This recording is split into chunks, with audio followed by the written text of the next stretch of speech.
করতোয়া মারিয়া আউলিয়াঘাট ব্রিজের নির্মাণ কাজ চলছে তড়িৎ গতিতে। জল্পনা কল্পনা অবসান ঘটিয়ে সরকারের প্রতিশ্রুতি অনুযায়ী বাস্তবায়ন হতে চলছে পঞ্চগড়ের বোদা উপজেলার মারিয়া ইউনিয়নের করতোয়া নদীর উপর আলোচিত আউলিয়াঘাটের ওয়াই ব্রিজ নির্মাণ কাজ চলতেছে। দীর্ঘদিনের প্রতীক্ষিত ব্রিজটির নির্মাণ কাজ চলতেছে তড়িৎ গতিতে। নির্মাণ কাজ শেষ হলে এলাকার যাতায়াত ব্যবস্থা উন্নত হবে, কমবে জনদুর্ভোগ।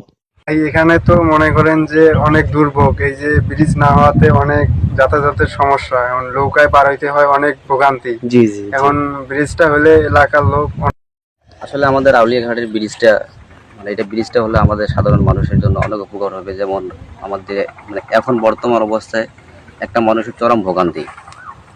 যেমন একটা রুগী নিয়ে গেলে যে অনেক সময় লাগে, আমাদের এখানে সময় মতো নৌকা পাওয়া যায় না। যেমন রুগী যখন এই পেশা থাকে তখন নৌকা থেকে ওপারে, এটা একটা মানুষের জীবনের জন্য ঠিক আছে চরম ভোগান্তি। আর বিশেষত ব্রিজটা যদি হয় আমাদের আসলে আমাদের চলাচল বা অর্থনৈতিক দিক দিয়ে দু পাশের উন্নতি হবে।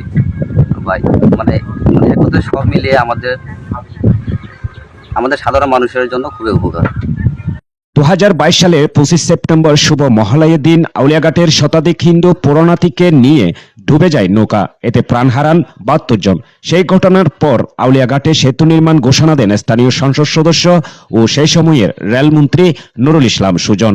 পরের বছর স্থাপন হয় ভিত্তিপ্রস্তর।